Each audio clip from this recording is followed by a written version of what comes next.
TED women, what's up? Not good enough. Hello, TED women, what is up?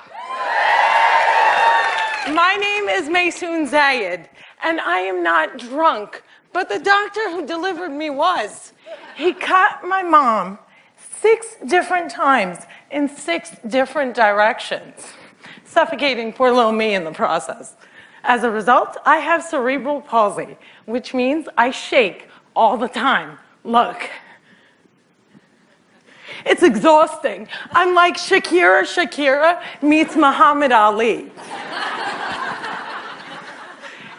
CP is not genetic. It's not a birth defect. You can't catch it. No one put a curse on my mother's uterus, and I didn't get it because my parents are first cousins, which they are. It only happens from accidents, like what happened to me on my birthday. Now, I must warn you, I'm not inspirational. And I don't want anyone in this room to feel bad for me, because at some point in your life, you have dreamt of being disabled.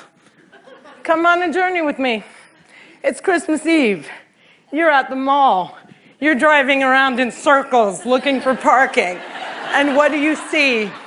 16 empty handicap spaces. And you're like, God, can't I just be a little disabled?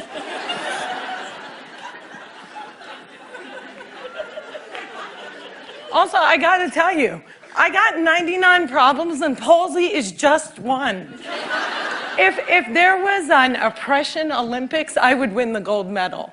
I'm Palestinian, Muslim, I'm female, I'm disabled, and I live in New Jersey.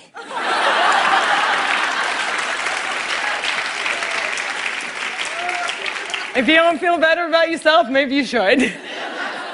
Cliffside Park, New Jersey is my hometown. I have always loved the fact that my hood and my affliction share the same initials. I also love the fact that if I wanted to walk from my house to New York City, I could. A lot of people with CP don't walk. But my parents didn't believe in can't. My father's mantra was, you can do it. Yes, you can. So, if my 3 older sisters were mopping, I was mopping. If my 3 older sisters went to public school, my parents would sue the school system and guarantee that I went too. And if we didn't all get A's, we all got my mother's slipper. My father taught me how I walk when I was 5 years old by placing my heels on his feet and just walking. Another tactic that he used is he would dangle a dollar bill in front of me and have me chase it. My inner stripper was very strong, and by the first day of kindergarten, I was walking like a champ who had been punched one too many times. Growing up, there were only 6 Arabs in my town, and they were all my family. Now there are 20 Arabs in town, and they are still all my family. I don't think anyone even noticed we weren't Italian.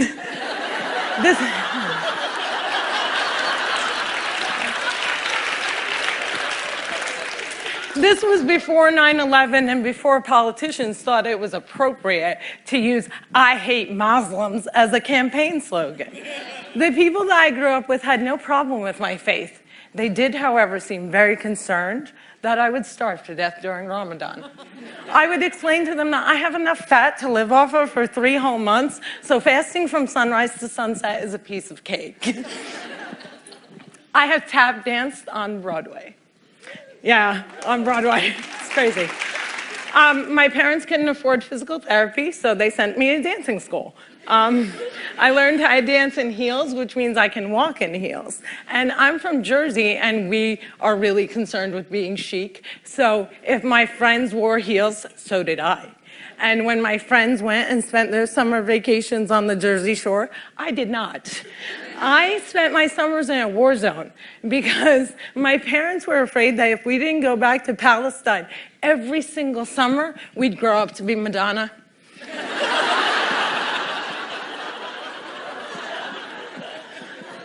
Summer vacations often consisted of my father trying to heal me. So I drank deer's milk, I had hot cups on my back, I was dunked in the Dead Sea, and I remember the water burning my eyes and thinking, it's working, it's working! But one miracle cure we did find was yoga. I have to tell you, it's very boring. But before I did yoga, I was a stand-up comedian who can't stand up. And now I can stand on my head. My parents reinforced this notion that I could do anything, that no dream was impossible. And my dream was to be on the daytime soap opera General Hospital. I went to college during affirmative action and got a sweet scholarship to ASU, Arizona State University, because I fit every single quota. I was like the pet lemur of the theater department.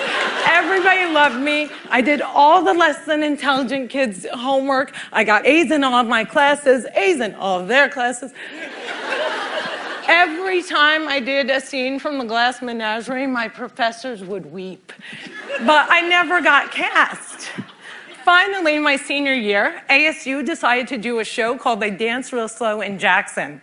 It's a play about a girl with CP. I was a girl with CP. So I start shouting from the rooftops, I'm finally gonna get part. I have cerebral palsy. Free at last, free at last. Thank God almighty I'm free at last. I didn't get the part. Sherry Brown got the part. I went racing to the head of the theater department, crying hysterically like someone shot my cat, to ask her why. And she said it was because they didn't think I could do the stunts. I said, excuse me, if I can't do the stunts, neither can the character.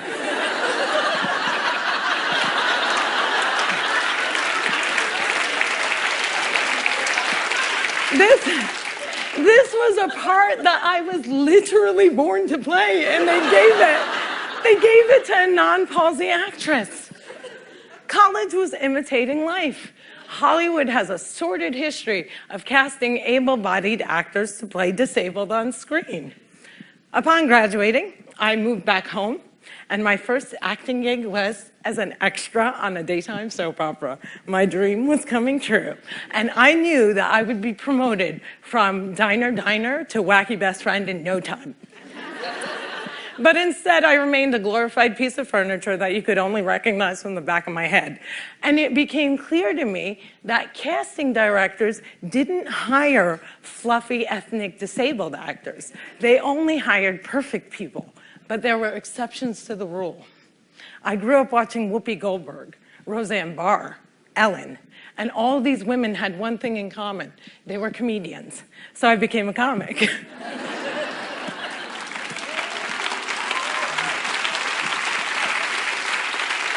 My first gig was driving famous comics from New York City to shows in New Jersey. And I'll never forget the face of the first comic I ever drove when he realized that he was speeding down the New Jersey Turnpike with a chick with CP driving him.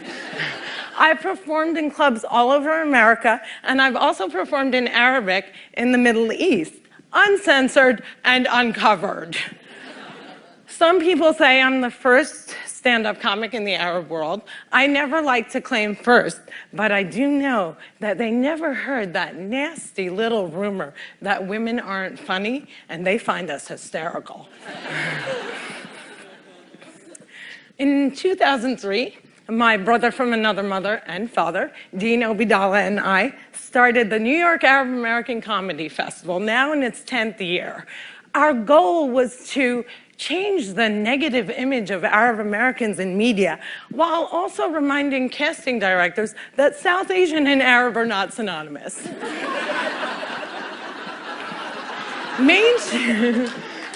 Mainstreaming Arabs was much, much easier than conquering the challenge against the stigma against disability. My big break came in 2010. I was invited to be a guest on the cable news show Countdown with Keith Olbermann. I walked in looking like I was going to the prom, and they shuffle me into a studio and seat me on a spinning rolling chair. So I looked at the stage manager and I'm like, excuse me, can I have another chair? And she looked at me and she went, 5, 4, 3, 2, and we were live, right? So I had to grip onto the anchor's desk so that I wouldn't roll off the screen during the segment. And when the interview was over, I was livid. I had finally gotten my chance and I blew it. And I knew I would never get invited back. But not only did Mr. Oberman invite me back, he made me a full-time contributor and he taped down my chair.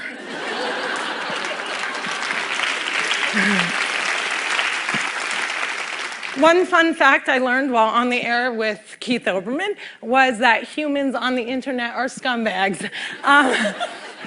People say children are cruel, but I was never made fun of as a child or an adult. Suddenly, my disability on the World Wide Web is fair game. I would look at clips online and see comments like, yo, why is she tweaking? Yo, is she retarded? And my favorite, poor Gumby-mouthed terrorist, what does she suffer from? We should really pray for her. One commenter even suggested that I add my disability to my credits. Screenwriter, comedian, palsy. Disability is as visual as race. If a wheelchair user can't play Beyonce, then Beyonce can't play a wheelchair user. The disabled are the largest... Yeah, clap for them, man. Come on.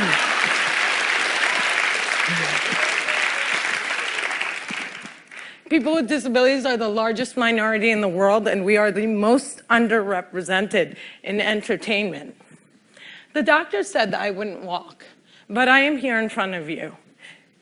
However, if I grew up with social media, I don't think I would be.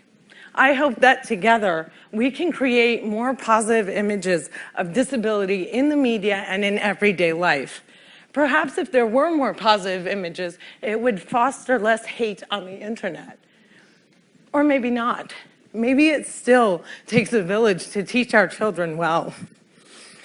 My crooked journey has taken me to some very spectacular places. I got to walk the red carpet, flanked by soap diva Susan Lucci and the iconic Lorraine Arbus. I got to act in a movie with Adam Sandler and work with my idol, the amazing Dave Matthews. I toured the world as a headliner on Arabs Gone Wild. I was a delegate representing the great state of New Jersey at the 2008 DNC, and I founded Mayson's Kids, a charity that hopes to give Palestinian refugee children a sliver of the chance my parents gave me. But the one moment that stands out the most was when I got, before this moment,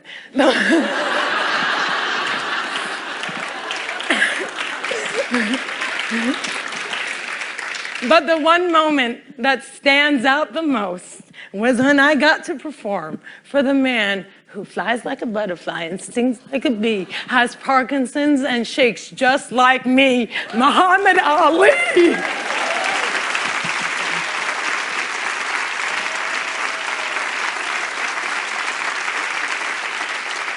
It was the only time that my father ever saw me perform live, and I dedicate this talk to his memory. Allah yarhamak yaba. My name is Mayson Zayid, and if I can, you can.